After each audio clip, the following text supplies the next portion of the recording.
night, ladies and gentlemen.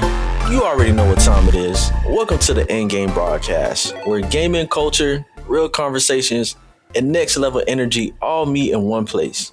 From fighters to RPGs to shooters and everything in between. We got it covered. Tonight, I'm your host, 91 Shells, and I have my co-host with me. I have with me Caveman. What up? Hacker number 7. Yo, yo, yo. Billion. Yes, sir. And LZ. What's up? So tonight, man, we gonna take it back a little bit, man. You know what I'm saying? We gonna hop into the retro vibe of taking it back to Nintendo with Star Fox. Tell me about it, man. What y'all fellas think about Star Fox right now, man? Well, I'm going to say, first of all, we don't need no remakes. Go ahead and agree. shoot that. Throw it away. Throw it away. You said it. You took the words right out of my head. We don't need it. Okay.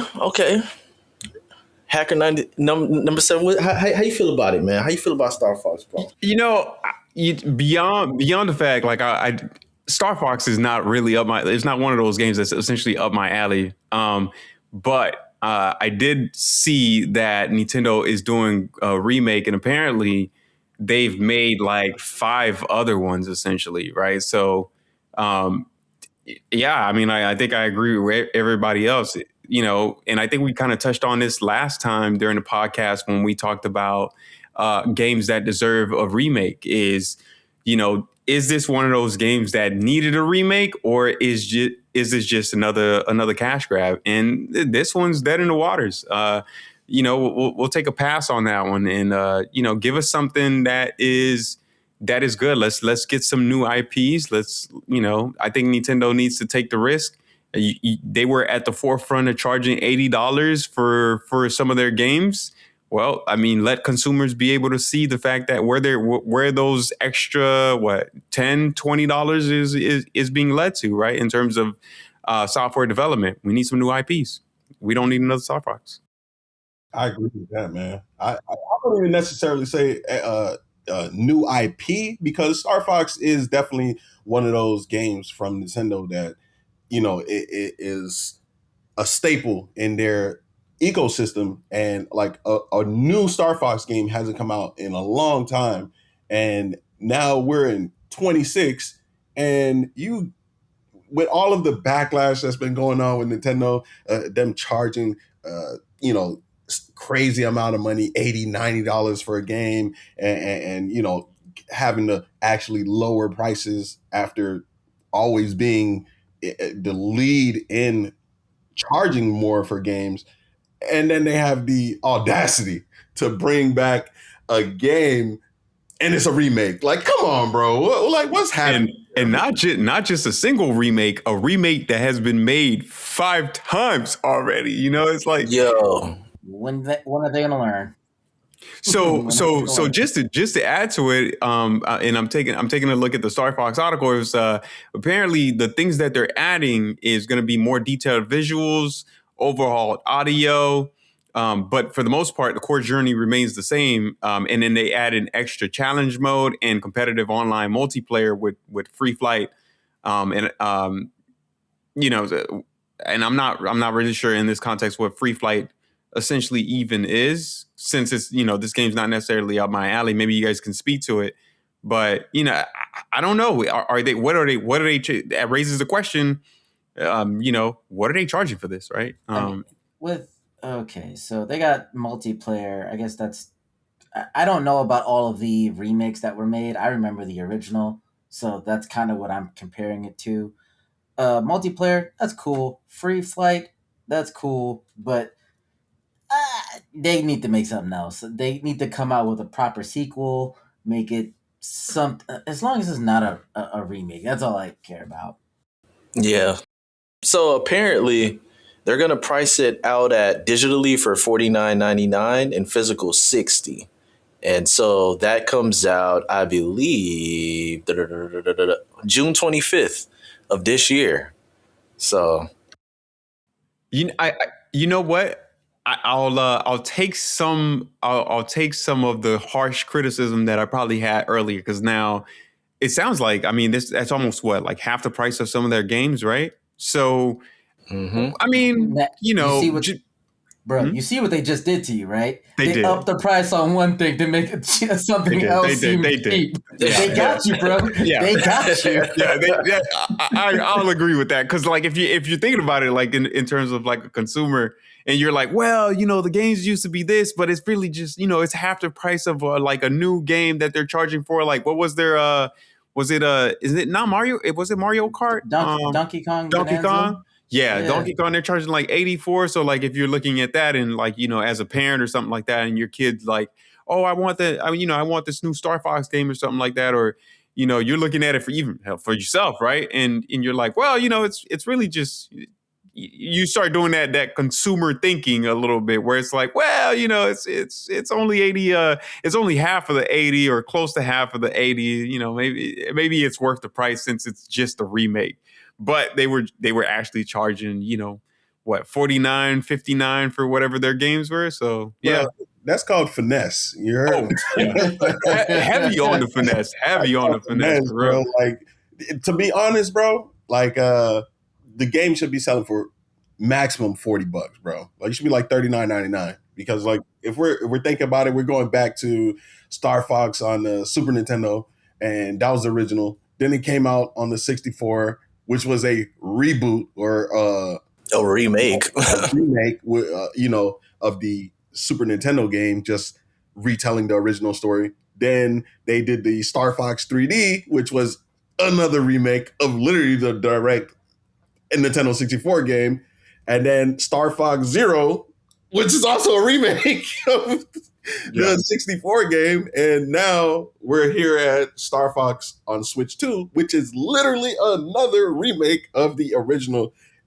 You know what I'm saying? So it's like you said, it's like 5 remakes of the same game. Like, is there not anybody on the team who's like, bro, let's make a part 2? Like, I don't understand. Like, let's are we not creative enough to create a new storyline? Like, do we not have the technology or like the brain power to create a new game? Like, this is crazy, bro. It is, bro. It's insane. The series has more remakes than actual sequels. Like it's insane, bro. Yeah, that's wild. So you know what this reminds me of is, and maybe I might bring up Anthem pretty much every podcast at this point, just because it's just because it's your favorite game. We know. Yeah. But like, it just reminds me of the moment I heard the story where the CEO saw the game and he was like, "Oh yeah, I love the flying mechanics." And I forget the name of the CEO who, and that was essentially like one of the best parts of the game was the flying mechanics, but they kind of, you know, you let the consumers down pretty much on every other part on Anthem. But for those of us that played it, I know Billion would be like, I never had that problem. Tragic. But yeah, man, like it just reminds me of that moment, right? Like it's like, you know, probably suits just in the company just being like, oh, you know, this is this probably sold well on, you know, on the Wii U. Maybe we should bring that back here, you know, and just seeing that as an opportunity to make some cash. I don't know. You know, I think the suits at Nintendo, first of all, they don't play games. Oh, guaranteed. They don't know what's going on. Yeah. And the second thing, Nintendo is clearly allergic to making money. Because yeah, I mean, yeah, they're definitely seeing some issues, especially on the what was the third party vendor we talked about last time? Oh, I think it was Costco selling their games for like 30% off and stuff. Yeah, yeah. So I mean, I think the conclusion here really is just, yeah, they need to take a different approach, or they might start seeing the backlash. I mean, the writing really should be on the wall at this point. Hey, man, put me on the team, man. We're gonna have new games coming out every 3 months, man. Bro, EndGame Broadcast on. But you know what it is, man. I think it's they really just don't care because they're in different avenues, especially when it comes to like Pokemon cards, because Nintendo is, running Pokemon, so I feel like they don't have that interest for the consumers, like, oh, we got to do this, we got to do that. And I just think that they don't really care, like you said earlier about actually making money or making it for, like, for gamers. They just like, you know what, we just gonna put a price tag on it and we just gonna keep it moving because you know what, people are gonna buy anyways. I peep that. Like I do like I agree with you. I think they have a market monopoly, honestly, because I mean it's Nintendo, right? Like and they're aggressive about it too, right? Like I mean, you have people like they aggressively chase anyone who like exports their games and attempts to try and play it on a different platform. Like if they find out that you're playing your stuff, I mean, Nintendo will definitely hawk you down, and they'll see you in a courtroom sometime soon. Yeah, the Switch 2, I believe if you buy your system and you try to jailbreak it or any form of way, you will be locked out of your system, bro. Which I Expensive you know stone. it's on a isn't it on the Switch 2 they software lock it, right? So when Hmm. you have the little physical card, they have the ability to software lock you out of the physical card that you even have. So even from Hmm. that perspective, it's like, they're aggressive about it, and their entire approach to game ownership and making sure that they retain full ownership and rights to the software that they write is all in their hands, and I think that serves to their market monopoly there. So yeah, I agree with that. Yeah. Yeah, man.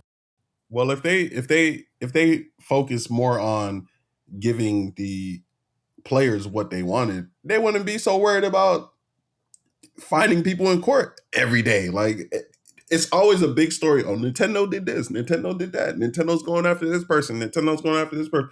Where the games at, bro? Where's the good games at? Where's the creativity? You know what I'm saying? Like they have the most creative legal team ever. You know what I'm saying? But they don't have anybody creating. You don't think that they like giving up on games at this point? Like they're so big as like a brand in itself with Pokemon and their IPs, where kids just know the brands and they're kind of making like the Mario movie, for example. I feel like they kind of gave up, not necessarily gave up, but they kind of were like, all right, we're good on the brand. Like once they stopped competing on like the fidelity of games, they kind of were like, all right, you know what, we're gonna kind of stop competing on making super polished games. We're gonna kind of rest on the brands that we have, and we're gonna stick to Mario, Donkey Kong, and we're not gonna try any crazy new IPs or anything like that. We're gonna keep pumping these out, and even with their releases, if you look at what they release, they just kind of keep remaking the same games and kind of banking on the brand, people coming back to Donkey Kong and that familiarity. Well, I have a you guys are talking about Pokemon and stuff like that, but like, is it Nintendo that owns the IP of Pokemon, or are they just sharing that? And I think they are only sharing, the game aspect of it. I don't think they're like sharing the IP from the cards. I don't know if Nintendo makes money from Pokemon cards. I could be wrong. I don't know, but Mm, I it's don't think so, but I mean, I don't think Pokemon comes out on any other systems or anything like that. It's exclusively with Nintendo. So yeah, exclusively Nintendo. not yeah, just no, I know that, but the So Pokemon cards in itself, I don't know if Nintendo has, if they like. so it looks like Pokemon. I mean, I'm checking right now. According to Wikipedia, Pokemon is owned by three different companies, which I actually didn't even know that. Nintendo, Game Freak, and Creatures Inc. Um, Mm. Yeah, so I was about to say they 100% are making money off of those cards and, yeah, and, and so Pokemon. they might be getting a share They on it. definitely are Yeah. 100%. Well, big ups to Nintendo on that. They definitely got a stronghold on a huge franchise. But just because a franchise is making money doesn't mean let's never do anything new or let's never make a new game. You know, Yeah, I agree with that. Yeah, but I believe they have theme parks too. I think they opened up a Pokemon theme park in Japan. So you got all the merchandise there that they just raking in all that money, man. So Nintendo's relaxing, bro, because I feel like, you know, it tends, like I always been saying, it tends to the kids, man. And so they have different merchandise in different areas of avenues, whether it be like the toys or like, LZ said, like the Mario movie. Mario alone, gravitates to a lot of people, whether it's like current or even old school. So, you know, they don't care, man. They don't care. They just rather just put out stuff at this point. Hey, when you got a strong hold on the market, you don't have to care. For real. That's the tragic part. For real, Sadly bro. true. Yeah. Yeah. I mean, I think the best that we'll get is a slightly different Mario, a slightly different Zelda. We ain't getting much from them. Yeah. Yeah, some of the classics here. I mean, obviously Mario Kart is one of the big ones, but like, um, have we seen any big Super Mario games or just Mario games come out even on that's not like, like living room Mario Kart racer type, like I'm thinking of like original Super Mario like on the NES, you know what I mean? Like, have we even seen anything Mm, like that in terms of like platforming games come out from Nintendo? Some of like those original things, like I feel like they could honestly like do some numbers on some of those classics, just bringing those back rather than Star Fox getting another remake. Honestly, um, and just to cover the point on whether or not they've given up on gaming from LZ, I think they have. Honestly, the one of the things that was kind of shocking with the Nintendo Switch 2 is the fact that they are now allowing developers to do like they're doing partnerships to allow third party games onto their platforms. I think they recognize too, in order to increase the number of people who would even buy a Switch. Because I had the original Nintendo Switch and I sold it because I'm not that core audience or consumer that will play, those Nintendo based games. And I was like, ah, man, I really wish, like, I found myself playing, for example, Resident Evil. I think Resident Evil 5 on the original Nintendo Switch. So those were the type of games that I was looking to play just because I'm more of a third person, uh, you know, gamer. Um, so yeah, I mean, the fact that they are allowing third party based games to come out on the Nintendo Switch 2 kind of lets you know that they're looking to leverage other companies putting their games on their platform and getting them to play some of those games and getting consumers to jump onto their platform through those games. So yeah, definitely like letting like loosening the grip a little bit on the market or on their platform, but still remaining tight control because they are still that core platform where you could play all those Nintendo franchises. All I heard was you played Resident Evil on the Switch. You I ain't a real did. I gamer. did, bro. I did. It was actually not a bad experience, honestly, especially for the Nintendo Switch 1, which I feel like obviously the Nintendo Switch 2 is a little bit more powerful and optimized. And a lot of those games are being optimized for that platform. But of course, the Resident Evil 5 is much older game. So if the Switch 1 couldn't handle it, like I feel like, then what are we doing, man? Come on. You got to put some better I hardware out there. I yeah. just can't trust your opinion because of that. Tragic. That Anthem, hard to believe you. Crazy. Crazy. Oh my gosh. Insane, bro. But the thing is too is that they're actually doing a price increase with the Switch too, bro. Oh Which yeah, is forgot Yeah. about that. It's going up Yeah. by like $50, something like Yeah. that, right? yeah, Right. I think September 1st, I believe, which is Yeah, so they man, just gave me $50 worth of more reasons to not buy one.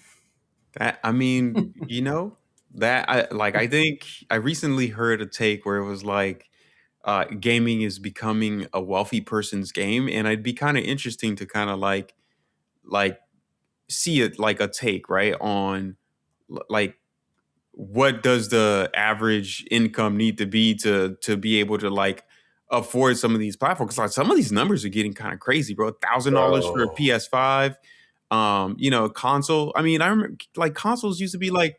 Remember the original PS1 was like, what was that price? Like $129 for some reason. I remember as like a core number for the original PS1, and that was like in the early 2000s. Like that's a 10x factor. I got a hot take on this. Gaming is one of the cheapest forms of entertainment, in my opinion. Because when you think about tell us more. That's crazy. When you think about this, and hear me out on this.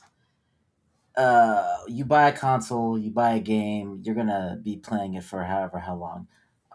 For the moment, I'm gonna exclude the price of a console because you can get that for all types of prices, right? When you compare buying a game, say it's $50, right? Let's say it's a game like Final Fantasy, right? And you actually do play it and you get the full use out of it. How many hours do you think a person's getting out of a game like Final Fantasy? Oh, good amount of time. Yeah. If they're really trying to do everything, that's easy 100 hours, right? Yeah. True. That's way better than the price of, say, going to a movie. You spend like $15, you get 2-3 hours worth of content.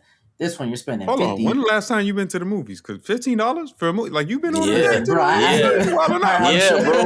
Yo, I'm trying to tell you, it is not $15, my brother. It's not $15, bro. Watching movies on Amazon. You need to touch some grass, bro. That's crazy. Yeah, he clearly watching movies in his living room on Amazon Prime.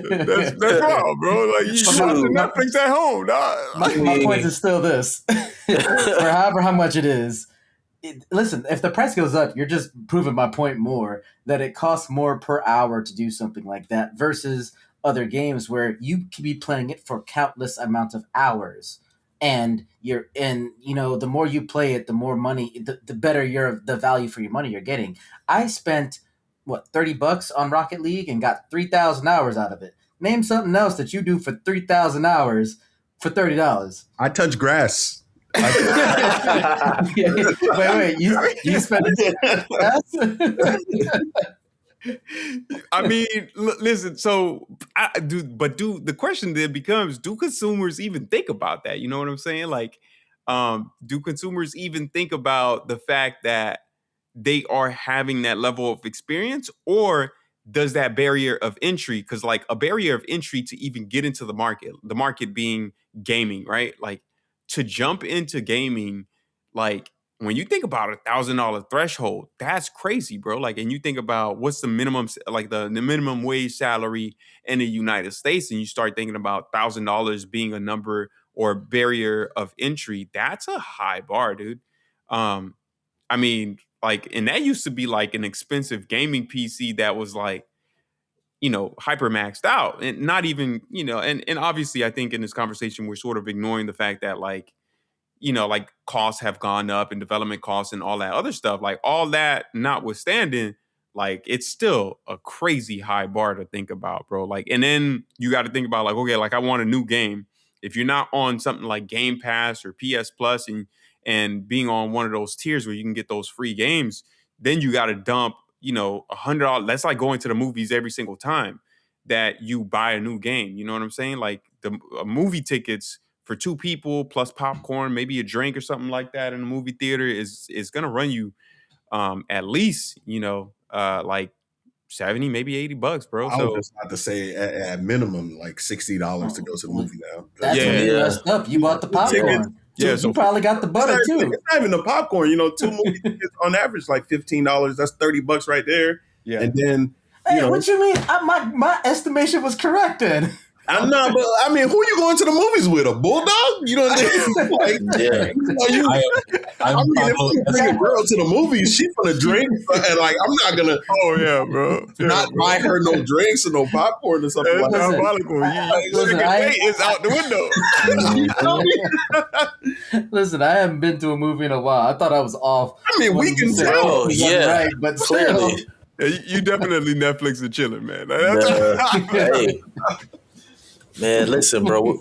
What you gotta do, man? It's a cheat code. What you gotta do is you gotta get you like a baby stroller, man, and you gotta bring some food. You gotta hit up a food spot, put the This food man got a inside plan. the baby stroller, and go up in there and cover it up, and they'll think it's it's a little baby in there. You go in there, you go in there with your girl, and you good. Why does this sound like a movie plot from like what like it's the most diabolical movie plot?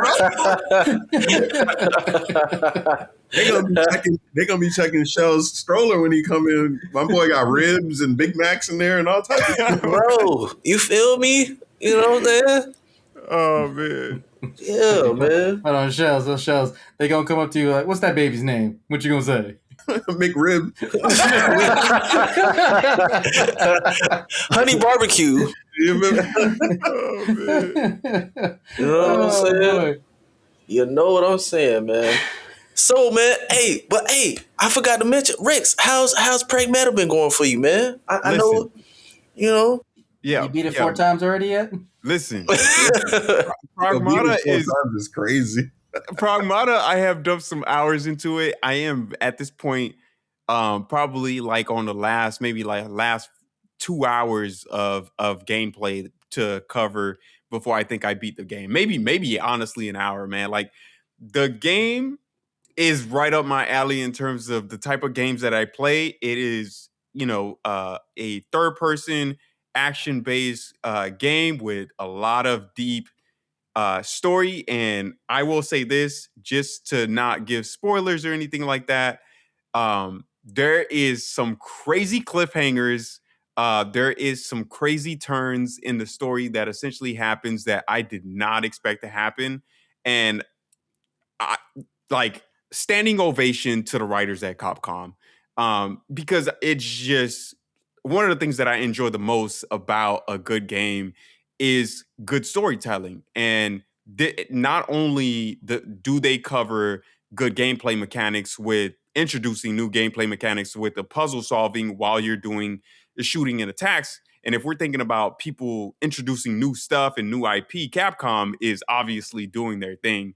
But the story itself has so many twists and turns, and it feels like being in a movie and those big You ever been in like in a movie theater and you're just like watching those 4DX or like maybe like for example like early 2020s Marvel's movies, you know what I'm saying? Like and you have those big twists like the Thanos kind of like snapping finger moments or all those kind of like big memorable moments from movies that do really good storytelling. Capcom in Pragmata, in my opinion, really like chef's kiss on it, man. And I won't go obviously into too many heavy details, but the game is from me gets a standing ovation. And I'm at the precipice, man. I'm close to beating it, but heavily enjoying the game. And it's crazy to, in my experience, like in 2026, considering all of the games that we get that just don't do a good job at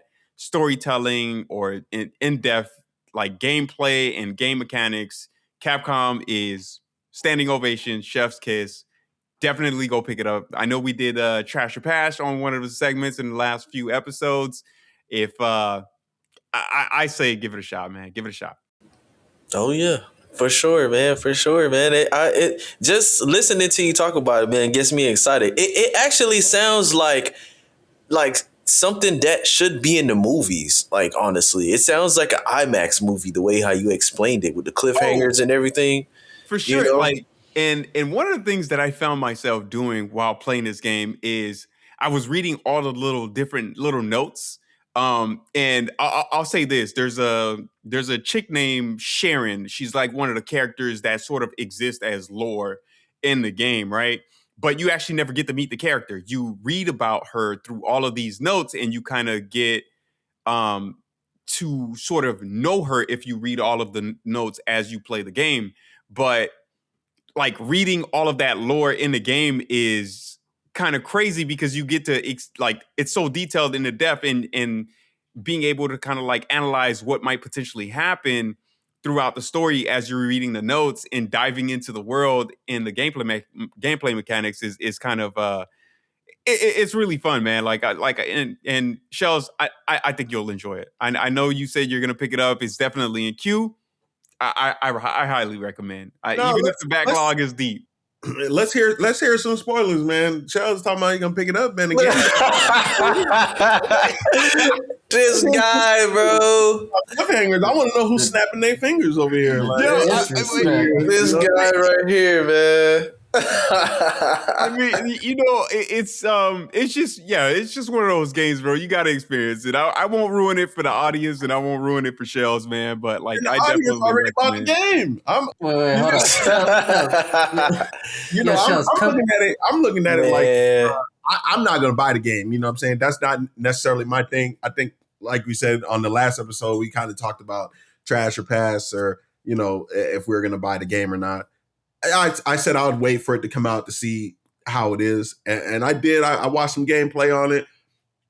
The mechanics, it's okay. It's different. I see like when you're shooting and you have to like figure out a puzzle and stuff like that to do more damage and stuff. It's okay. It's just not my type of game. I'm more a multiplayer type of person. So for me, a little spoiler ain't never hurt nobody. Hey, Billiard though, why don't you check out the demo? Have you played the demo? Nah, I didn't play the demo, man. It's just that I'm not really big on single player story games anymore like that, like I used to be. I just find myself like playing things that are a little bit more fast paced that I could kind of just jump in and out of. If I need to make a move or something, I could put it down. When I play games like that, or even like sports games, I used to play sports games, 2K, Madden and stuff like that. Like you're kind of trapped in the moment when you're playing it. It's like, oh, I can't leave right now because I'm either not like at a save point or I'm in the middle of a game, you know what I'm saying? Like a football game, and I just can't leave, you know what I'm saying? I can't just pause it and walk away. What he's trying to say is he doesn't like good games. Yeah, that's exactly what you're saying. That's exactly what you sound like. You talking about getting to a save point, my friend. We are in 2026. It automatically saves. Yeah. I was going to say that, man. This is one of those caveman moments, man. It's no more $15 movies, man. No. Hold up. It's like automatic Wait a save, minute. man. Something ain't right. You know what I'm saying? I like to, get on like Apex or Call of Duty, you know what I'm saying? And drop some BTA real quick. And if I got to go, you know what I'm saying? I'm out of here. You feel me? I put it down and leave. You know what I'm saying? Sorry for my teammates for backing out real quick out of this game, but y'all hold it down. Y'all hold it down. He doesn't like to be immersed all the way. It's okay. It's all right. It's all right. We'll do that for you. It's all good, man. It's all good. But So I have a confession to make. I got this close. My fingers are about half an inch apart to buying PRAGMATA, and I was like, nah. I feel like you doing that just to spite us third-person story players. Like, nah, man. Hacker will never let me live this down if I buy it. The thing stopping was agreeing with you. I can't do it. Crazy work. Can't do it. Listen. Caveman probably already put like 5 hours into the game already. He's just not gonna tell us right now, but it's okay. Keep it. Bro. You can see it on my Steam account. You'll see if I played it. Go ahead, go check. He probably like, man, listen, man, I just can't tell him, but I'm putting in some time on this game. Devious gamer. The devious gamer. It's all good though, man. It is all good. So, man, for the next topic though, y'all boys, man, I got a question for y'all. How do y'all feel about GameStop? It's still alive? It's tough out there for GameStop. But apparently they have been in the news recently for attempting to buy eBay. So they are trying to make the moves and apparently attempting to compete. Hold up. With what money? Where did you get this money from? It's funny you mentioned that because apparently they had an instance or potentially an interview. LZ, feel free to jump in here. where they were trying to make an argument in terms of their valuation of the company being 12 billion, but they were attempting to, I think, spend 55 billion. Yeah. And the numbers essentially didn't add up. And so there was a little bit back and forth happening during a interview where, and it was kind of like a little bit of a cringe moment where they were trying to explain the logistics behind how they were attempting to buy eBay. And so that was one of the hot moments within the last 2 weeks that has sort of occurred in terms of GameStop attempting to buy eBay. But should they even be attempting to buy eBay? Does it make the market better? And what are they even going to try and do with eBay, honestly? Well, from what I read, they're trying to buy eBay so that they can be in competition with Amazon. So right now, Amazon is their biggest competition because, if they buy eBay, they'll have more things to sell. Because that's one of the main problems that GameStop has been having is that when you go inside a GameStop, they don't have enough merchandise, like physical merchandise. Because before it was mainly games and like toys and stuff. Now it's like they're selling stuff that they, from over the course of the years, they never really used to sell like that. Now they're selling video games, they're selling action figures, T-shirts. T-shirts, figure statues, PC merchandise, Pokemon cards, sports cards, baseball cards. That's actually kind of surprising that you mentioned that they're selling PC merchant, like actual like are they selling like GPUs and stuff or like hardware or From what I've seen in store, it's mainly headphones, and keyboards, and I want to say, are they selling monitors? I'm not sure if they're selling monitors or GPUs yet, but I think for those type of stuff, I think you might have to actually get it on the website. honestly, like it's been a little while since I've been in a GameStop. Probably I've been in the GameStop within the last year, but I will say like the I feel like they need to invest, which I do know that they've been closing down a lot of stores, um, and that might be part of their strategy. And feel free to confirm on that their strategy to close down stores to like unlock revenue and like minimizing overhead costs so that they can attempt to buy eBay. But um, in my opinion, I think they need to revamp the way they do their stores, man. Like to bring people in, selling the t-shirts. What's the name of the in the malls, like where they sell like the graphic tees and stuff like that, and The the kiosk. nah, they sell like a lot of like punk heavy type Oh, like t-shirt. Hot Topic. There's a Yeah, couple of them. yeah, GameStop feels sometimes kind of like a hot topic. You know what I mean? Like they haven't evolved since like the early 2000s. Like 2005 to 2008 is a core memory of going to GameStop and obviously going to midnight releases and stuff. But they haven't evolved their stores a little bit to kind of match the market, especially like because digital games are so popular. I feel one of the ways that GameStop needs to try and increase foot traffic is really like give people an ambiance and a feeling that they don't get through shopping online. You know what I'm saying? Yeah. Like give me a reason to want to go back in the store and not just buy the game, but buy an experience when I'm buying that game. You know what I'm saying? You know what? You just made a light bulb go off in my head, man. That's so true that you say that, because when I think about it, I sometimes, like, every now and then, I will I'll let you guys know I am a Pokemon card collector. Yes, Okay. yes, I see am. you. So, when I go to certain stores that do sell Pokemon cards, they have a vibe in their stores that GameStop would definitely benefit from. Have a lounge, bro. Have a lounge of where people can actually meet up and actually play games together. You know what I'm saying?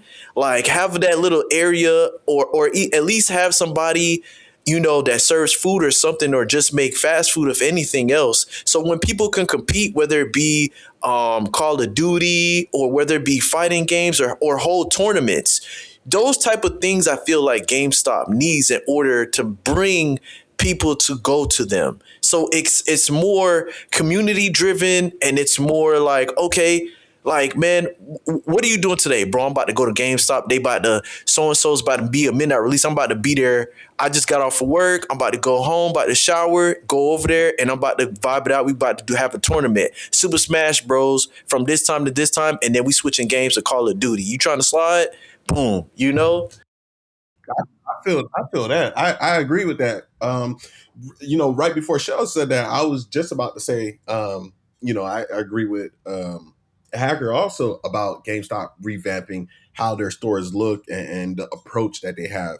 Now, as far as GameStop with like eBay, at first when I saw the article or when I first heard about it, I was like, why are they trying to buy eBay? Like, even if they're competing with Amazon, with people are buying digital games, so it didn't make a lot of sense. But now that I'm sitting down and really thinking about it, it does make sense for GameStop because I was going to talk about the rise of like Pokemon cards. Pokemon cards are super popular and everybody's getting their Pokemon cards graded and stuff like that. You can go into GameStop now and get your cards graded. If you have a card, you can go there. They will ship it out for you to PSG or whoever grades PSA.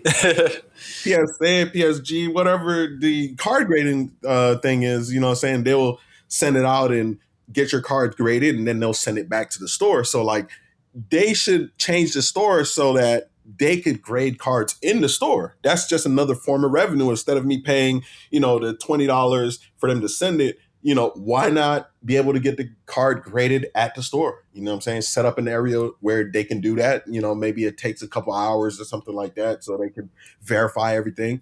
And plus, with eBay, there's a lot of scams on eBay, unfortunately, when you're buying certain things, when you're buying like collectibles, if they're real. I know some of you guys have a Nintendo Switch. You could buy the amiibos for the Nintendos. Sometimes you'll see it on eBay and it's like, oh, brand new, never open and stuff like that. But there's no way for you to verify that. So like through the GameStop store, if somebody was selling a product like that, it would go through GameStop. GameStop can verify that this product is real, that it is the collectible that you are trying to purchase, and they can verify that everything is exactly as it's stated, unopened, never used. And that's another form of money or income that they can bring to the store. So, I mean, I guess it does make sense for GameStop to buy eBay. When I start thinking about the other sources of revenue or things that they can do to make the experience better for each individual person that's looking to order something from eBay, but they're a little scared to because they don't want to get scammed. So with that being said, it sounds like GameStop, if you need some consumer experience advisors, you got 5 of us right here locked in, ready to go. You know what I'm saying? To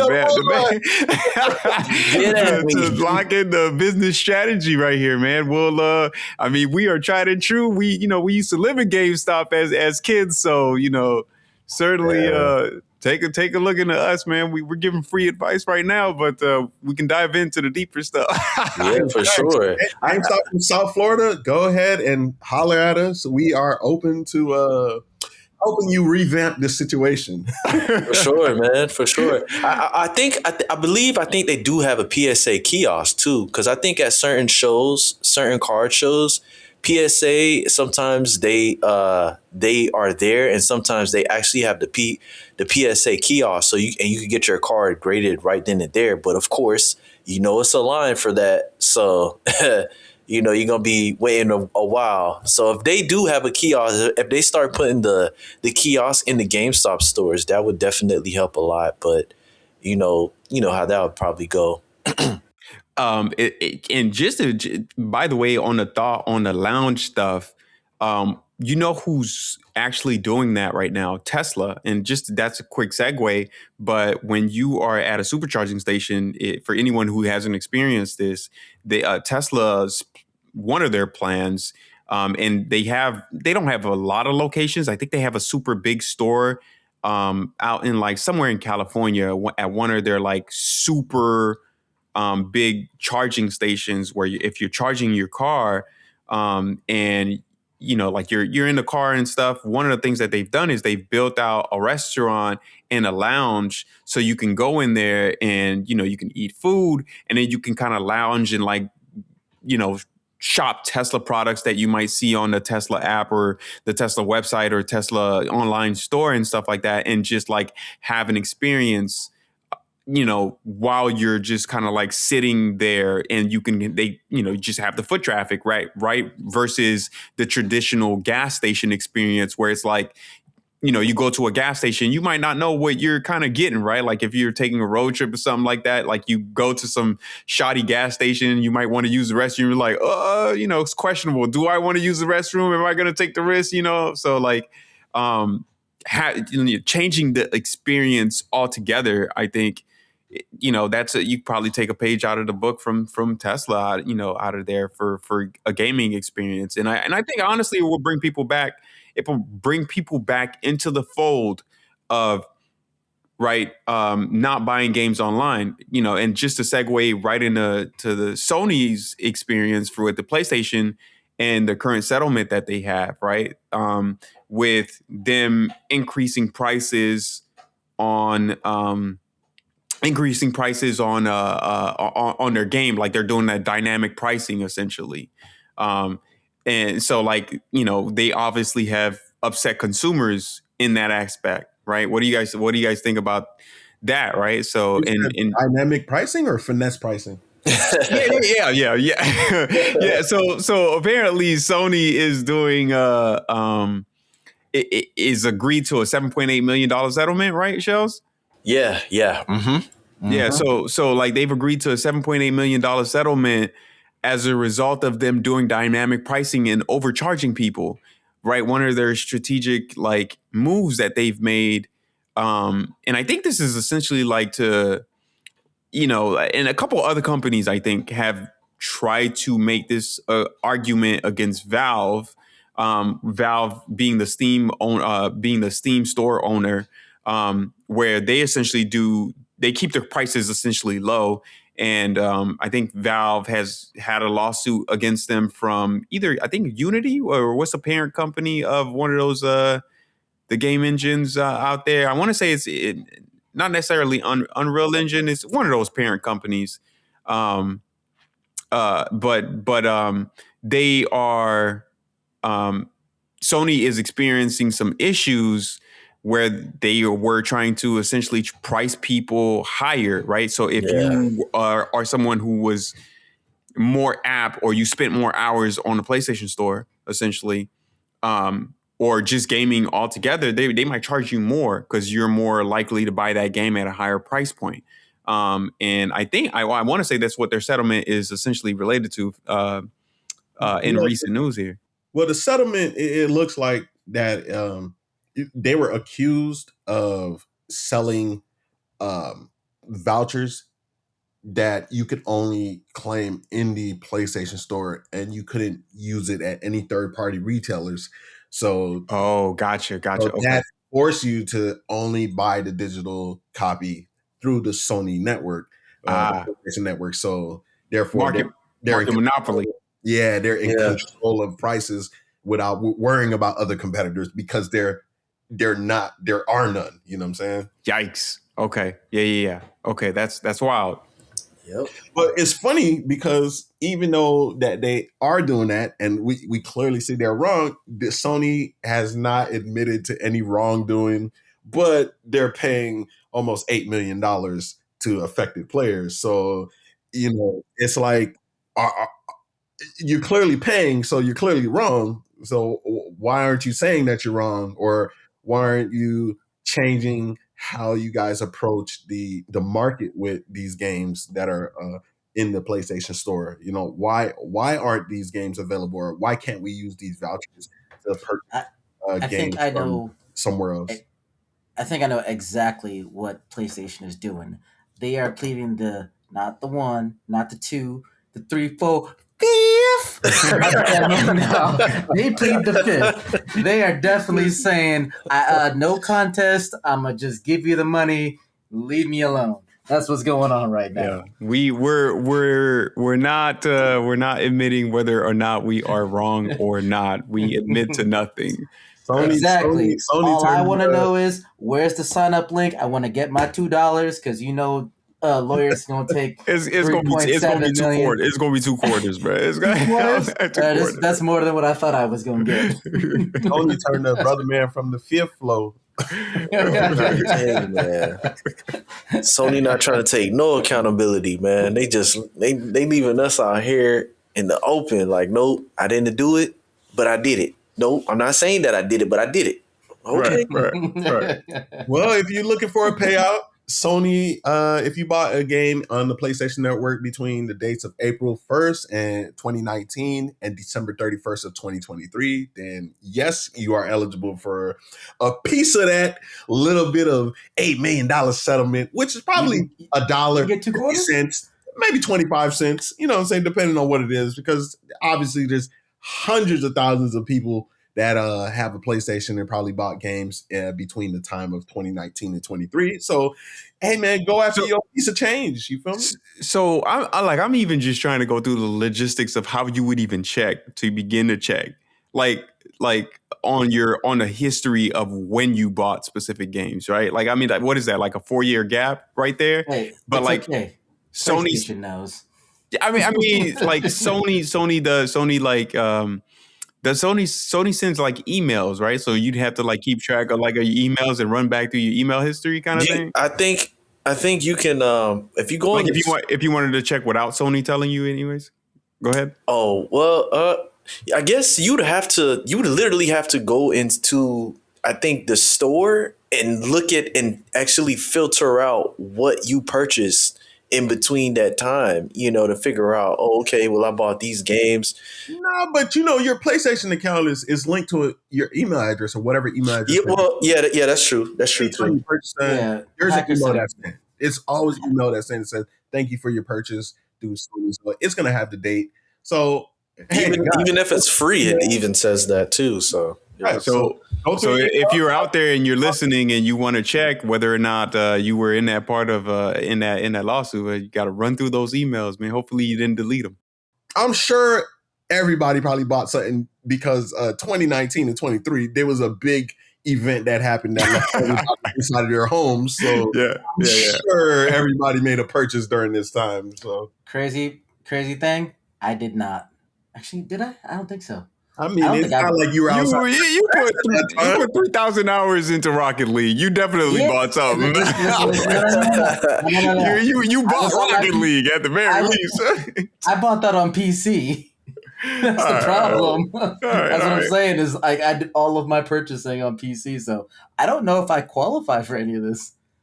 I mean, you know what's interesting is, while we're talking about Sony not wanting to put their games on the Steam store and basically just not publishing their games on PC anymore and keeping all their stuff on their platforms because, there's people like Caveman out there who's buying only on PC and they're losing that market share, right? That even kind of fits back into that same fold where like, they're trying to keep those digital games and trying to control where people can buy those games because, I think Sony is seeing the writing on the wall, man, in terms of whether or not people are they're losing market share, and I think they see that writing on the wall.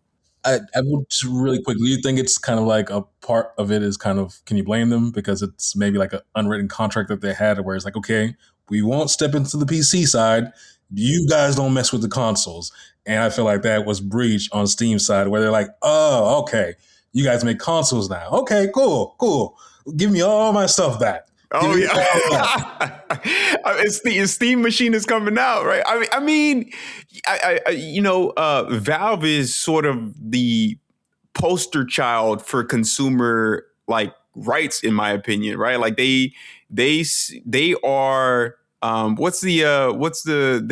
are the they are like the last bastion, the last wall standing and fighting for consumer rights, essentially. So in terms of like, we just talked about like dynamic pricing, right? And for example, on the Steam store, and I know we'll probably touch on it later, the Steam controller, but price gouging being a thing. I mean, I feel like they are fighting on all forefronts for consumers. So the fact that they're jumping into making consoles is probably better for the consumer overall too, right?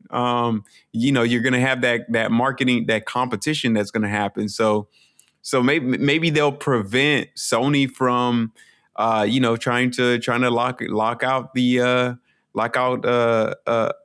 consumers, or lock out other competitors from being able to purchase some of those games. And people might buy. There's people out there who might buy both PC based games and on essentially on PC platforms only, and then whatever's console exclusives will buy on on PlayStation. And of course, Xbox is making the potential comeback with Sharma, being the new potential poster child that's going to bring Xbox back into the fold.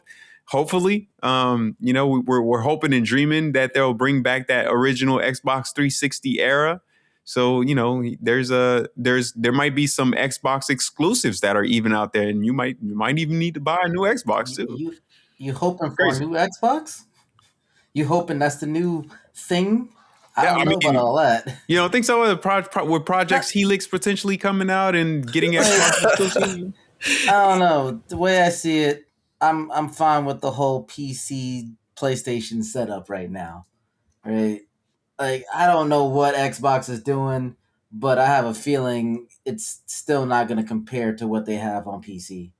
Right? Like the Game Pass and everything, like it's just not going to compare. So whatever they're doing with that console, as great as it may be, it's still never going to bridge that gap. Man. So what do you mean in terms of like Game Pass though? Like, what do you For are you instance, saying? I've never owned an Xbox. I have an Xbox account. I can play a lot of their games. I don't need it. So when they come out with a new console, why would I buy it? But that's part of their problem too, right? Is that's sort of the quagmire with the Game Pass, is that I think they're bleeding money, in my opinion, with Game Pass. Well, Is they're you're still offering making money. They're just not making money off consoles. well, So if they keep doing what they're doing, which is focusing on software, that's why they made so many game developer acquisitions the past couple years. They can make money off of selling software. Like when they bought Activision, their player base is majority PlayStation, but Microsoft is the one benefiting from it. You know what I mean? so the numbers seem to tell a different story, right? Because the value perception from a consumer's perspective just wasn't there, where players feel $30 for Games Pass was just too high. So if you, for example, are putting Call of Duty on Game Pass and you're like, okay, like that's a $70 game day one, and you have that game coming out and you're like, okay, it's on Game Pass and I'm paying, $30 a month, but I don't feel like that value's there. You also got to think about how long a consumer has to pay for them to even reach that $70 threshold that they would have paid on just the one game, which I think is one of their strategies as to why they're even removing Call of Duty from Game Pass. They're taking away some titles from Game Pass and then reducing the price down to $23 or something like that for like their top tier, because the perception of value just didn't add up for consumers. It was getting a little too expensive, because if I'm paying $30 every single month, in 2 months I can get pretty much a brand new game. And if that's the only title that I play, why would I pay for Game Pass? So they put themselves in a bit of a quagmire by not concentrating by going all in on digital and having the Xbox everywhere kind of ideal, to where now you're no longer selling physical titles, or you're no longer selling digital titles that are not completely tied to Game Pass, and you're essentially getting that title for free. Why would I buy it a second time? Why would I buy it, off of, whatever? So I think they were, to some extent, it seems like they were losing, or maybe they realize, and maybe they're just not saying it, that they're bleeding money on some front. I don't know. I think there's more to it than that. I wasn't talking specifically just Game Pass, because Oh, I gotcha. you think about what you just said in terms of, why would I buy Game Pass and spend over the price of a single game that I'm playing? In this case, Call of Duty. Why would I pay it on Game Pass? That's 100% right. I would hope most people will realize, hey, it's cheaper, buy the game, and then we'll just go from there.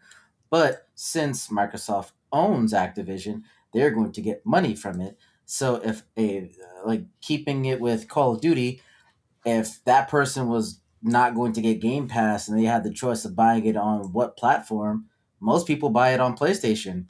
That's money that they wouldn't have gotten before that they are now getting. So Yeah. with them acquiring all of these different game companies, they are making more money without having to brand it as, hey, this is a Xbox thing, right? I'm fairly confident there's a lot of people who don't even realize a lot of the stuff that they're buying is paying Microsoft because it's their software, I mean, their the IP. overhead of those acquisitions, though, what did they spend on Activision? Listen, I don't know. So Pretty and that's what I was trying to get at, right? Like, sort of indirectly, is what they paid to acquire those studios. They were trying to recoup through Game Pass, in my opinion, and I suspect that that's where that problem lies. Is they made those heavy acquisitions at a pretty steep price. And some of those studios, mind you, have since shut down. I mean, right? Because there's the what's known as the like the Microsoft Doom for studios, right? Where studios essentially kind of go to die. Because if they weren't performing, or the reviews on those games on some of those studios came out and they didn't perform at a certain threshold, Microsoft was pretty cold-blooded and put them on a chopping block. And so when you think about, okay, like, I spent several billions of dollars on a studio that got shut down a year or two later, and they only put out just one game, how much of that value is going back into Game Pass, right? No, Because I don't, feel you. yeah. So I feel you, but just real quick, how much you think they paid for Activision? oof. I mean, a couple billion, a couple hundred million. You pick a number. That's a big difference. Let's say And don't go 200 looking million. it up. Yeah, 200 million? Well, yeah. That is way, way, way under. They spent $69 billion for it. Okay, well, there you go. Yeah, that's steep, dude. That is steep. Yeah. But for a company like Activision, they are going to make their money back. Right? I mean, there's even controversy with the last release, right? I mean, we talked about about how all of us have not long-term 20-year Call of Duty veterans. All of us at some point. Doesn't even matter. I mean, they don't make money off of the long-term guys. They make money off of the people who are casual players. Those are the people buying the skins, buying the game. They just buy it because it's the yearly thing to do. So they are 100% making their money back. But that's the thing. Are we not the casual players at this point? No, I'm not. I'm definitely not. All right. Well, I mean, Billion, what do you think, man? Are you casual COD player, or LZ? I'm casually not buying COD for the last 2-3 years. I mean, so I mean, I feel like I used to be the casual player. So, I'm wondering whether or not other people have this train of thought. You know what I mean? Like, I think I am the casual player. I only buy COD to play with other friends. I'm not a FPS game player, right? So I think of myself as the casual player. So like, I think of myself as the casual player. So if I am the casual player and I'm not buying COD over the last 2 years, what does that mean for other people buying COD who are those casual players? But here's the thing. The people that were buying COD are OG players, right? Like me, Caveman, LZ. When we were buying COD back then, we were the casual players and we were playing the game how the game was made and going after achievements and like doing all of the things to get like dark matter and stuff like that. We weren't buying microtransactions, you know what I'm saying? And even when microtransactions became a thing with loot boxes and stuff, I think it really started around Black Ops 3 when it really started having like the loot box system and stuff.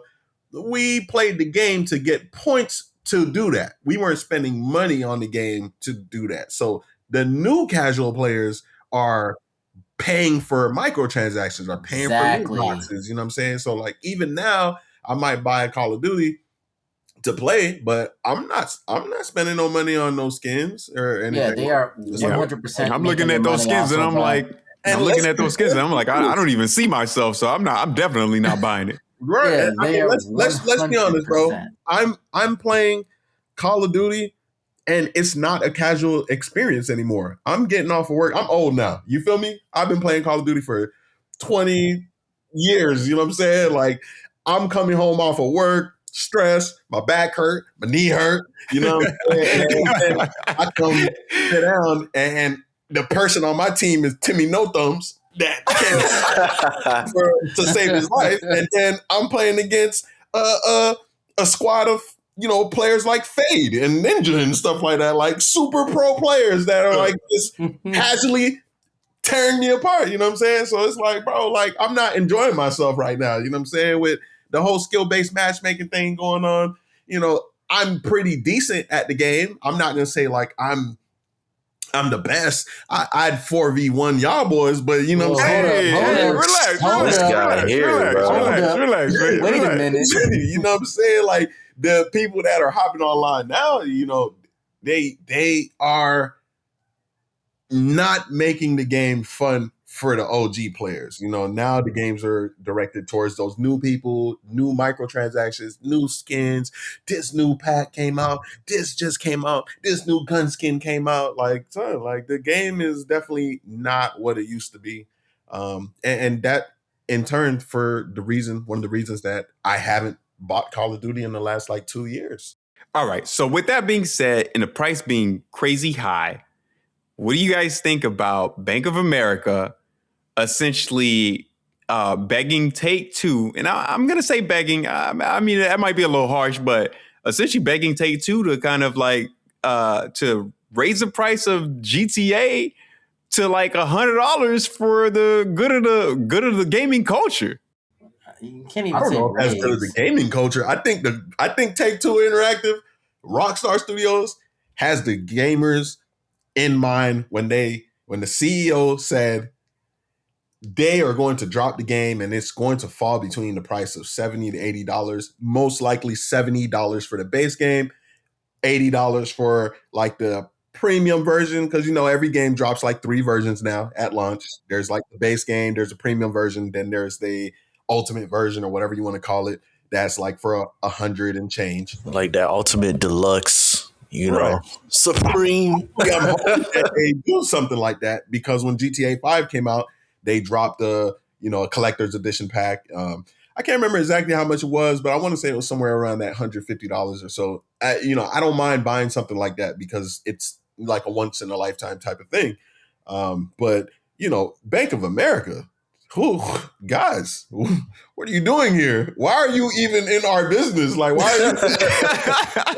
It's like good for the gaming culture. Hey, suit, relax. Like, who invited them to the cookout? Transactions, you know what I'm saying? There's people who are getting scammed right now. You know what I'm saying? Go verify their transactions and get those people their money back. Because bro, I might have to switch banks after this, bro. Because this ain't right.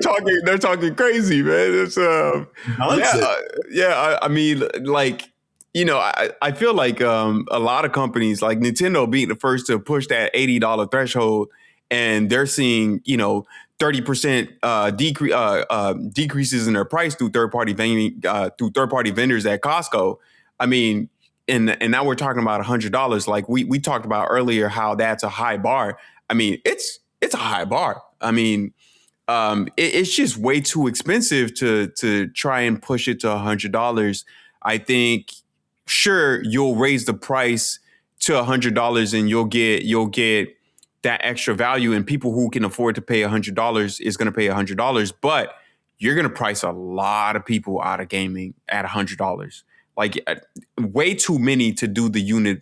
I feel like to do the unit base math on how many units that you'll ship for a game to just be able to come out. I mean, and I could be wrong. I'm not in the finance department of Rockstar and Take-Two, but like I just feel like, you know, just from vibes alone, you're just going to price a lot of people out of gaming, and people who might potentially even buy those skins or, you know, whatever in the game. Like if you're trying to get people to be on those platforms, and maybe Take-Two recognizes that, right? Because you know, I think like Billion said, is just like their response was essentially, you know, or at least their response in the past, whenever he's the Take-Two CEO has talked about gaming prices, is essentially, you know, we're not adding some of those things into.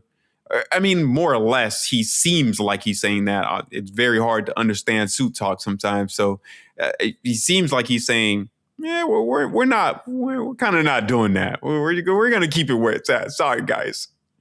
I think it's for the CEO, it makes sense not to sell the game at $100 for the base game. Why? Because GTA 5 has been out for so long now. It was like almost 10 years that the game has been out. The game is like the number 14, one game. 14 years. Yeah, because the number one selling game in the world. Like it's made billions of dollars, and a lot of that money has come from microtransactions also. So why kill your first week sales at game launch to sell a game for $100 or more when you can sell it for everyone at a price that everyone can afford it, and then you get them with the microtransactions that are in the game, like buying new cars or shark cards and stuff like that, because people are going to want to, you know, do content with the game, and, you know, new products that are coming out in the game, new vehicles, new clothes. You know, there's a lot of things to buy because it's like a real world scenario in GTA. So like, why lose the opportunity to make additional money later just to sell a game for more now? Billion, I get what you're saying, but I'm gonna need you to stop pushing this whole microtransactions on us. Like, I don't need you promoting it. I'm not pushing microtransactions because I'm not buying. Well, you know, I don't know, bro. Honestly, if Shiny Hunters, the hackers that hack Rockstar, or essentially Take-Two or was it Rockstar? Either way, if Shiny Hunters taught us anything, I think the leaked data that they essentially put out showed us that the online microtransactions is a heavy hitter for Take-Two and Rockstar overall. So there it really is. I agree with Billion. There really is no need to raise the prices. They know they're going to make their money back. And I think what the total earnings for GTA 5 is over $5 billion, which is what they have, you know, close or less than what they spent on development. So they're already in the green for with just GTA 5 earnings, right? I think their earnings is somewhere over $5 billion. And they spent close to $2 to $3 billion, or the running estimates of what they spent on GTA 6 for development. I think it's around a $1.5 billion. I mean, if you're just doing the net math, I mean, they're in the green, dude, on both GTA 5 and 6, and GTA 6 hasn't even come out yet. Yeah, no, so they're killing them for GTA 5. GTA 5 cost $265 million to make. Yeah, I mean, that's crazy, right? Like, I mean, we're talking about like 15 years later, $5 billion is a crazy number, dude. Yeah, they're in the green. That didn't come from them selling the game at a high clip. That came from the microtransactions that live in the game. If they were in some dream world, if they were a benevolent company that was looking to give back to the GTA community, they could drop the price maybe to $60. I mean, how about dropping the price to $59.99? Y'all remember those days? Not gonna happen, but you know, we could live we could live that pipe dream. Yeah, they're good, bro. They're good because, you know, because even now, bro, they're making money on all consoles. PlayStation 4, and I think PlayStation 4 is eventually, I think they're about to shut down their online service soon. I'm not exactly sure when, but I think sometime this year they're going to shut down on that. So they're trying to convince, because I don't think GTA is coming out on the PlayStation 4. It's not, and I'm glad you brought this up. Is I actually heard a news piece that said that they have actually started GTA 6 marketing, and part of the GTA 6 marketing is third party companies, like for example Sony, that has a marketing relationship essentially with Take Two and Rockstar for GTA 6. They have started emailing people who play GTA 6 on the PS4 and saying, "Hey, You mean buy a new 5? no, who are playing on GTA 5 on the PS4."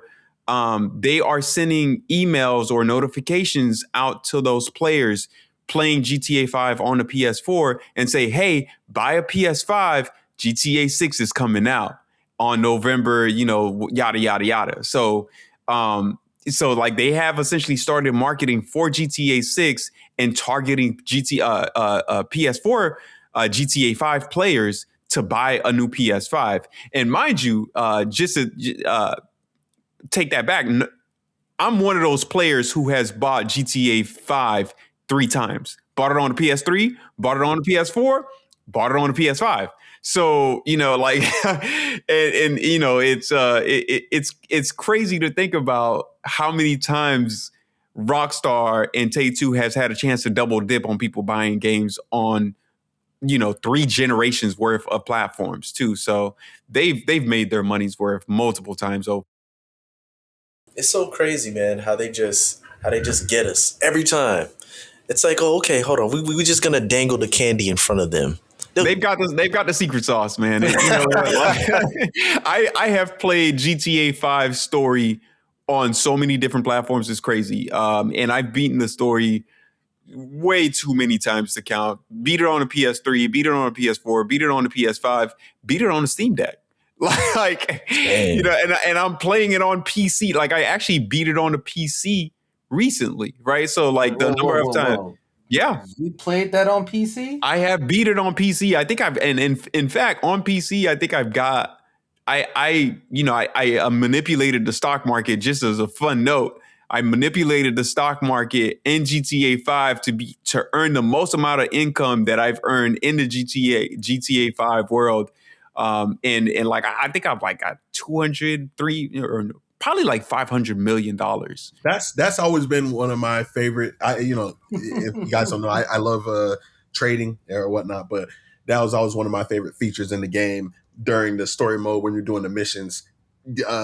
Playing out some of those things will affect the stock market company, like the Cluckenberger or whatever it's called, right? The house, you kill the owner, and then the stock drops of the Clucken house or Cluckenbell, and then you go buy it and watch it shoot back up. So that's always been cool. Talking about that, not financial advice, but you know what I'm saying? GTA is coming out in November. It might be, with the owner of Take-Two saying we're not going to raise the prices, it might be smart to, buy a couple shares of Take-Two Interactive and kind of watch the price go up when GTA 6 comes out. Yeah, I mean, hey, look, those investors are there, man. I'm not a advisor. I'm not a fiduciary or none of that. You know what I'm saying? That's just my take on that. All right. So with that, Shells. All right, man. I do want to mention though, we got to also remember Rockstar does have other games that they're making money off of, and we can't forget about what is it, Red Dead, Bully, and all those other classics that they've made in the past. So I want to say they're raking it in. But on the next segment though, let's talk about the game releases, the upcoming game releases for this month. I think we have on the line here is we have 8020, which is coming out May 12th. You guys know about that game? Directive 8020 is I think a survival game. And it's what is this one, a third person? I don't, it's a survival horror game, right? For Directive 8020? Yeah, 8020. Yeah, I believe so. Yeah, I'm gonna have to say this one is a pass, or well, I think we're doing day one dead or in They were discount, dead. right? Okay. Okay. Yeah, it's day one dead or discount. So okay. With that being said, I'm gonna have to put this one on discount. I'm not playing this game. It's survival horrors. I think the last sort of like survival horror game I played is like I forget the name of the game, but it was on a PS4, and they recently brought it back on the PS5. I'll circle back on that one, but I'm gonna give this one discount. Okay. Okay. Billion. What do you think about Directive 8020? For me, again, I'm not big on single player story mode games like that. So dead for me, definitely dead. Okay. Okay. All right. Caveman, how do you feel about Directive 8020? DED dead. Tragic. Okay. Okay. LZ, what do you think about 8020? I haven't really checked it out very much. So for me, it's like an unknown. I don't really know much about it, to be honest. So you Okay. giving it the day one discount, dead? Discount? Discount? Okay. Okay. I hear. Safe bet. All right. So next on the list, man, we got Forza Horizon 6, which is dropping on May 19th. Hacker? Man, I want to give this one a day one so bad because, like, I remember Gran Turismo, but I'm gonna have to give this one discount. And not to discredit Forza. Forza is a gorgeous game, but I'm gonna have to give it discount just because unless it's Gran Turismo, I'm not doing day one, and Gran Turismo needs to make a solid comeback. So discount for me. Okay. Okay. I feel that. Billion? Forza, I'm gonna say dead. Yo, I say dead. you wild for that. That's crazy, man. I like you got to give Forza their credit, man. The game is solid. Yeah. I'm not saying the game isn't solid. The game looks good and all that. Forza dead for me because I don't own an Xbox. An Xbox exclusive, so that's it for me. I think they brought Horizon 5 on the PS5, Yeah, so maybe the 6 might have some hopes. Yeah. I feel like they might release it for the 5. Maybe at a later date though, possibly. Yeah. All right. Caveman, what you giving Forza? We have our second victim dead. This guy, man, Rocket League all day is just soccer balls on the. Nah. So it's like this. Forza, it's not bad. I just don't see myself picking up. I'm definitely more in the Gran Turismo camp as well. So for me, dead. All right. Okay. So we hear that Gran Turismo studio developers, y'all, solid comeback. You got some fans out here. For sure. LZ, what you giving Forza? I don't want to say dead. I'm just naturally not a racing game player, so I don't want to say dead necessarily. It might be for the people that are into racing games. I just say not for me. So I'd say probably maybe on a discount if I see it in a discount rack. Maybe then I'll try it out. So I'd say again discount. So GameStop's discount rack here. LZ is on the way. Or Walmart, yeah. For sure. I would definitely. I'll give it a discount as well because I played the last Forza game and I had a blast. I love the customization in the game. The game is very beautiful, and I think it's a fun game. As far as a racing game, but I say discount for sure.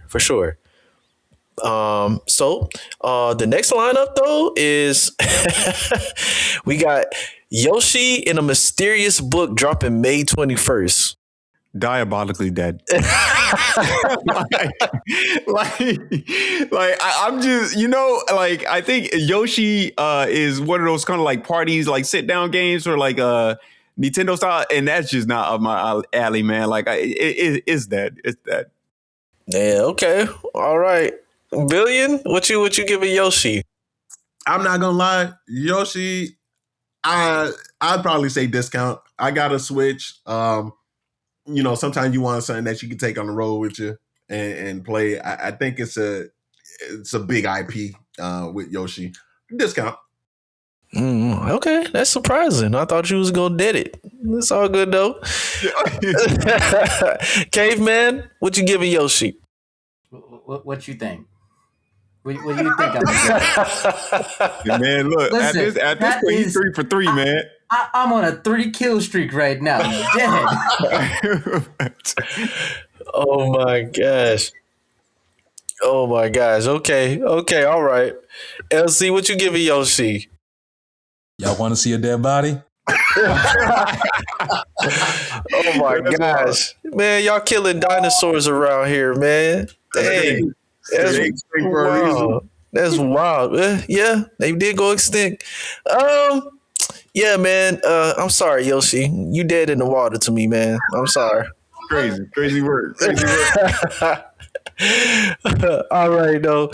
Next on our list, man, we got Lego Batman dropping on May 22nd. Hacker. I know this is extremely popular. There's a large fan base. It's going to be a lot of pissed off 8 to 10-year-olds out there. I'm going to have to go ahead and say that I hear they're great games. I'm just not playing them. Okay. All right. It's all good. Billion, how you feel about Lego Batman? Hey man, I'm gonna add to Caveman kill streak, and we're gonna say dead with that one. Get your own kill streak. Maybe maybe Lego Star Wars, but yeah, Batman dead. Okay, all right. Caveman. Listen, I'm about to call an attack helicopter. Dead. The kill streak continues. Listen, man, you can't kill Bruce Wayne. Okay, That's crazy. That's crazy work. The utility belt is coming out, man. You better relax, bro. You can't stop Bruce Wayne, man. Okay, dang. All right. Sheesh, LZ, how you feel about Lego Batman? I'm not much of a Lego game player, but I have seen videos of the game, and it looks very detailed. People are saying that they're shocked, like this generation of console, the best Batman game to come out is actually a Lego game. It's like that detailed level of customizations and the whips and everything. Again, I'm not much of a Lego fan as far as playing the game, so I'd say discount. I'd try it out, definitely, maybe on discount. I probably wouldn't go out and get it day one, though. Okay, I feel that. For me, I would probably say, you know what? Just because I've heard good things about the Lego games, I would probably do a discount with this one, but it would have to be super duper discount, man. Like, way down there. But I would do that. Yeah, back of the backlog. Yeah, bottom of the backlog. Yeah. $3.99. You know what I'm saying? Yeah, that's crazy. That's like discounted, man. Yeah. Discounted squared. I prefer free 99. Wow. Definitely, for sure. Sounds like Game Pass. All right, once it comes out on Game Pass, Caveman's picking that up. Yeah, or if they do a PlayStation Plus monthly free, then I grab it then. Next up, 007 First Light coming out May 27th. Hacker, how you feeling about this one? This is right in my trenches. I mean, I had a whole spiel on PRAGMATA. Look, if what was it? Was it Goldfinger or what was one of the major 007 games? We haven't had a GoldenEye. Sorry, yeah. So we haven't had a 007 game. Yeah, I did. Yeah, that's Austin Powers reference right there. We haven't had a 007 game come out in such a long time. And IO Interactive is the developer that is making the game that makes the Hitman games. So right up my alley, man. Super excited for this one. Day one. Okay. All right. Yeah. All righty. Caveman, how you feel about 007? Let me put it this way. Discount. I ain't killing this one. Oh, please. I thought he was like bullseye. Me too. I had to keep you on your toes. Nah, this one actually looks pretty decent. I'm borderline whether or not I'll get a day one or not. So I'm going to put it on discount at the moment. Okay. Billion, what you doing with 007? Now, I watched some gameplay of it. It looks cool. It reminds me of Hitman. I'm glad that Hacker brought that up. I didn't even realize that it's made from the same developers as Hitman. I wouldn't say day one, but discount for sure. Okay. Okay, all right, I agree with you. Um, LZ, what you think about 007, man? It looks interesting. I say possible day one. Wait to see when the gameplay comes out, but right now it's discount. But that can change once the actual gameplay comes out and kind of get more on the story and the mechanics and how things work. For Oh, sure, gameplay is out, man. You got to go check it out. Yeah, for sure. we no longer pre-order out here, man. We've been fooled too many times. There's been a lot of that's what LZ is saying without saying right there. Yeah, for sure. I want to say, for me, I've seen a little bit of it, but I haven't seen so much so to where I have a full opinion. So for right now, it does look interesting. I'm gonna discount it for right now, but once I see more, who knows? I might day one copy. You know what I'm saying?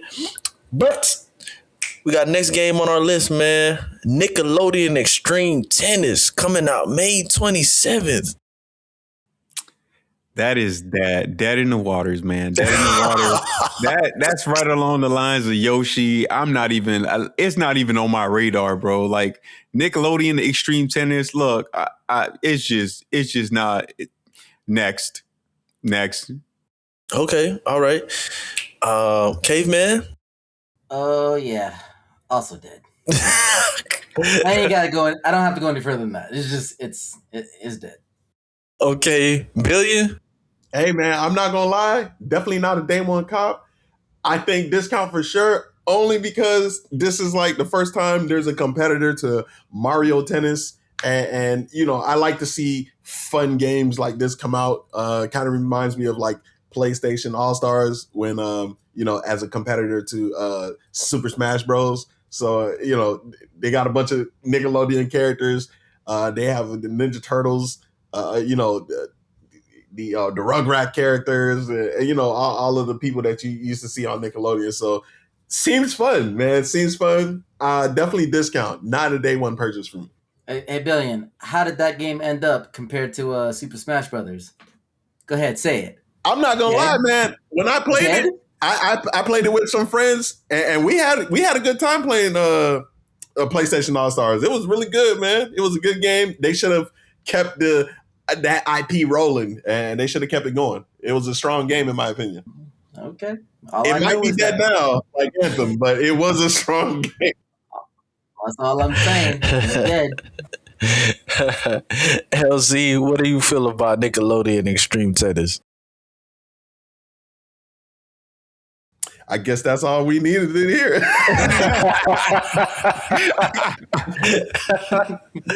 Wiser words have never been said. Yeah, You know what I'm saying? Oh man. For sure, for sure. So, man, we got next up, man, on our next segment, we got tech specs, yo. The Steam controller going up against the PS5 controller. Yeah. So a little bit on this. So Steam Controller just released, Steam Controller 2, just to be specific, released on May 4th. And just a quick little bit of a background story on that is that on the day of release, like it essentially sold out, and Valve realized, like, I think right now there's a bunch of scalpers on eBay that essentially are charging $300 for the Steam Controller 2. So, you know, Valve realized that there were a bunch of scalpers out there, and in poster child behavior, they decided in consumer protection behavior, they decided that they were going to create a queue system that prevents people from essentially engaging in scalping, right? Where they're just price gouging people and stuff like that. So I'm excited for it. I think the Steam controller is introducing some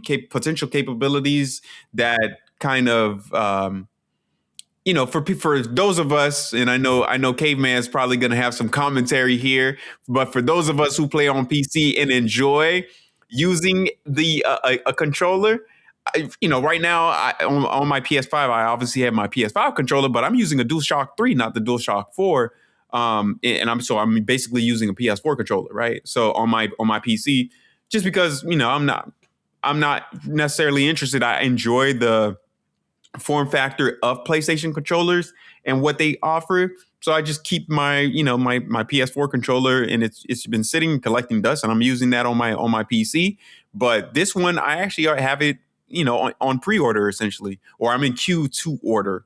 And I'm just waiting on that email back, and I'm excited for the controller. It looks like it's a bit chunky, but I think it introduces a bit of form factor that's uniform to Steam, which is the main launcher where I play a lot of my games. So I'm excited for it. Okay, man. Controllers are expensive nowadays. Controllers are like buying a game. They like $100 for this one, man. It's actually even higher depending on what you're getting. Right. Because, like, I use a scuff controller. Right? Those things, depending on which version of it, it can be 150 to 200 and change, right? But there's a reason. Like, my scuff, I use a Scuff Vision Pro. I love it. It is one of the best controllers I've ever had. It's shaped pretty much identically to a PS5 controller, but it's cheaper because they don't have to include all of the PS5 specific things because Scuff, they do make PS5 controllers and they also make Xbox controllers. This one here, it's just perfect. It's got everything you need. Yes, it happens to be more than the Steam controller, but it, in my opinion, is better. I don't know what I'm gonna do with those touchpads on the Steam controller. I don't know what games are gonna take advantage of it. Why, Um, why even have it? You know? so I mean, this introduces like a very specific like kind of like controversy, or not necessarily controversy, but like essentially that developers are not taking advantage of some of the innovation that's happening with, particularly with hardware, right? When you think about the PS5 introducing some of those like the rumbles or whatever on the PS5 controller to kind of like You mean like make access control? right, and like like the resistance on the trigger for like FPS games and stuff like that. I think it's more so that developers are not leveraging the fact that you have those touch sensors, and if people took the time to leverage those sensors, they would, or developers took the time to leverage those sensors, we would see a lot more games leveraging or introducing new gameplay mechanics that would be beneficial. In fact, I think that Pragmata probably could have leveraged maybe using, and maybe it might be kind of a little bit wacky, but what if you could use the touch sensitive controller while you're moving around on a PS5 to solve those puzzles? Because that's essentially what you're doing. Like I'm doing, like I'm using the D-pad to just kind of just like move and try to target specific like zones on that puzzle, but you're basically just controlling direction. What if I could do that with my finger as I'm playing to make it try and make it quicker or something like that? Like just having those small little innovations, I think the developers could leverage those, in my opinion. I don't see that happening. And then the reason why is because, well, if I am a game developer, I need to make sure that the things that I'm working on, people will actually be using. Not a lot of people will have this Steam controller because there's a lot of competition. People already have consoles, they can just plug them in. So why would I buy a controller I don't necessarily need? For people like us who have multiple controllers, I mean, you might already have one. I already have a Scuff controller. I'm not going out to buy another one to replace it unless mine breaks or something. So nah, it's they're not gonna do it. It's just not gonna happen, right? And then on top of that, I don't see how a touch input, and unless used in very specific situations, is going to be better than buttons or the analog sticks.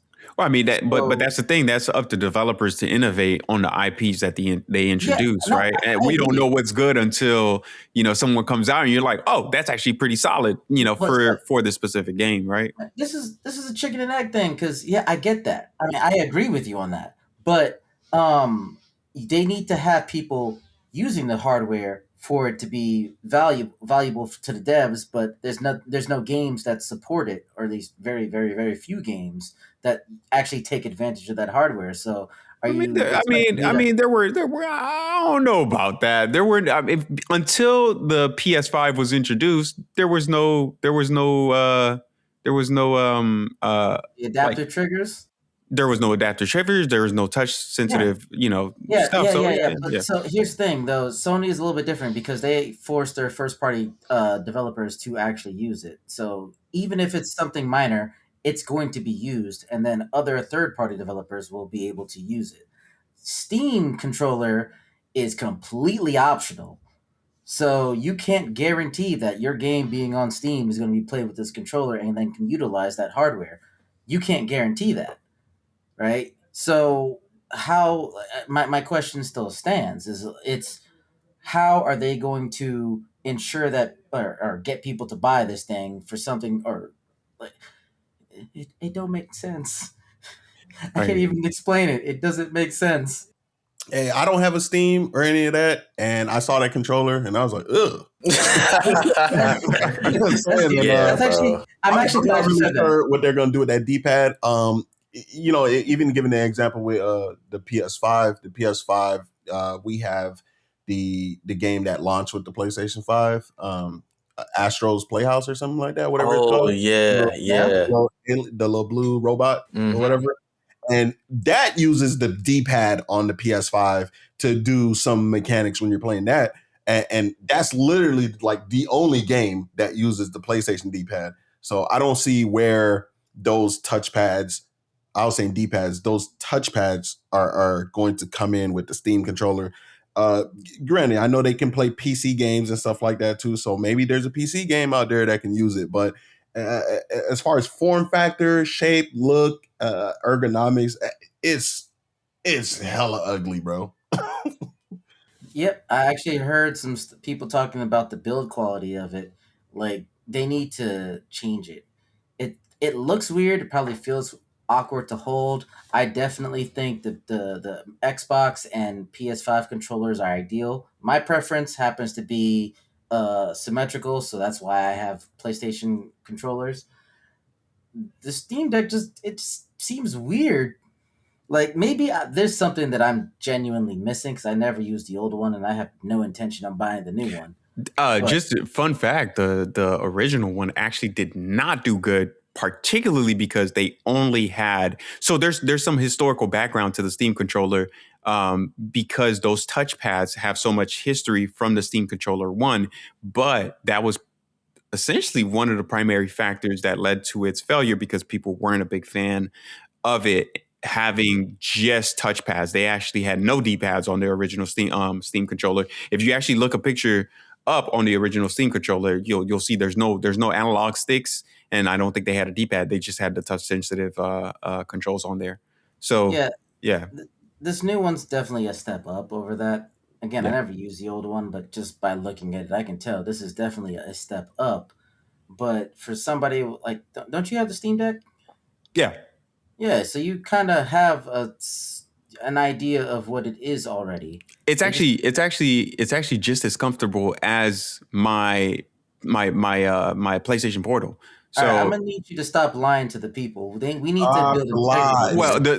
the Steam Deck form factor. I mean, there's a lot of reviews out there. I mean, if you don't have a Steam Deck and you're interested in one and you're listening, like I would say, take a look at the review. The form factor of the Steam controller is just basically a shrunk down Steam Deck, and it's actually the Steam Deck is very comfortable. It's a bit heavier than the PS Portal, but the ergonomics for me, I can actually, and of course it has a longer battery life. Actually, that might not necessarily be true. I'll take that back. But long gameplay on the Steam Deck for me is very comfortable. So He has long chicken finger hands. chill, relax. All right. Well, how about this?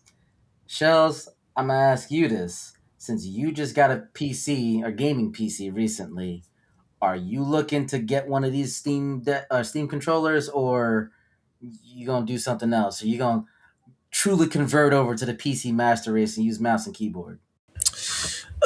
Well, to be honest with you, I think There's only one correct answer. Just keep that in mind. I think I'm about to just, I think I might just use the Steam controller. Man, you Hey, guys don't look, believe this. my point has been made, and I think we'll come to a close at this point. No. That sounds like straight cat, bro. Yeah, bro. I mean, I'm not a fan of how it looks, but just because of the fact that it is a Steam controller and it's just like universal to most of all the games that I'll be playing on my PC, I figure why not? Is your Hey, man, PS5 controller? No, I feel you on that. Hey, why not have it all?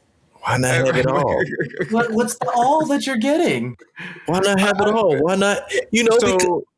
So the Steam controller, if you talked about scuff, so I think for us who are not FPS players, one, scuff is like almost twice the price.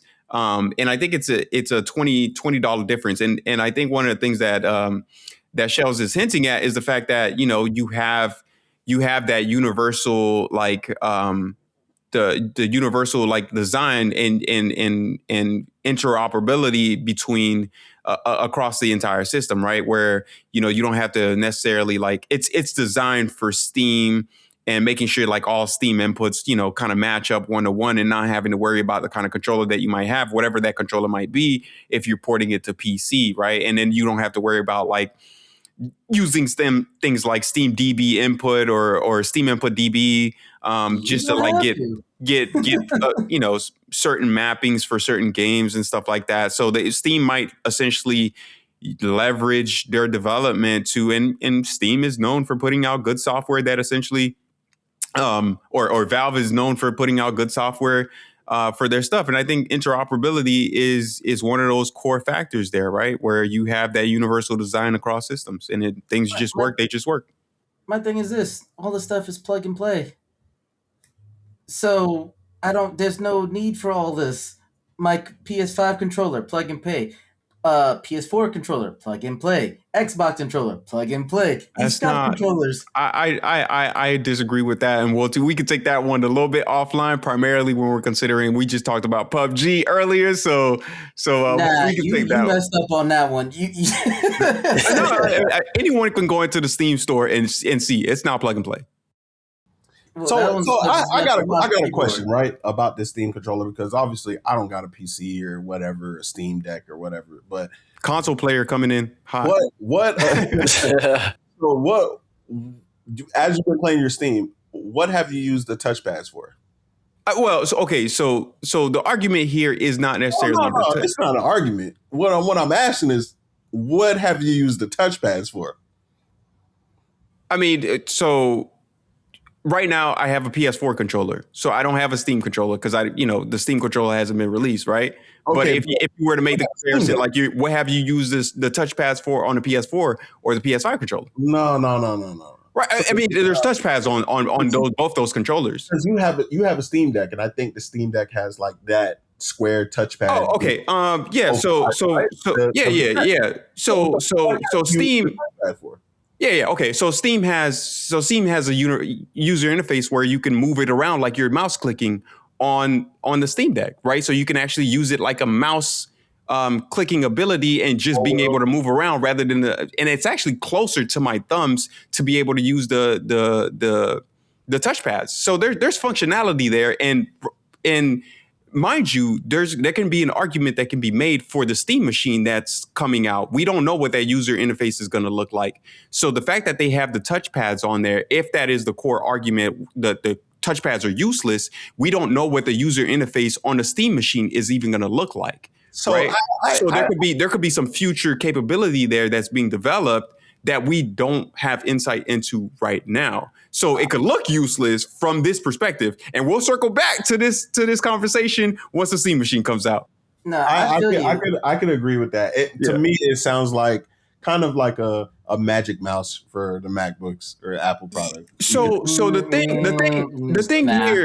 thing here is that for example, they released the Steam controller, but we got to remember that Valve has a suite of hardware that's lined up to come out between 2026 and 2027.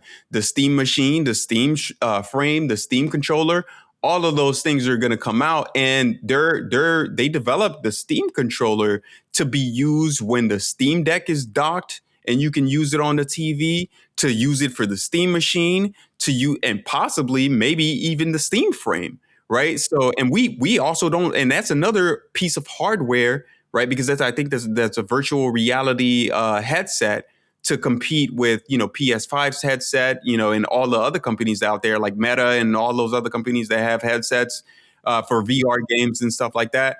We don't know what that UI is going to look like on the Steam frame. We don't know what it's going to look like on a Steam machine. So, it's there, and it might, like I said, it might look useless now, but we'll wait maybe like 6 months to a year and a half, and we'll be like, yo, this is the next hot thing coming.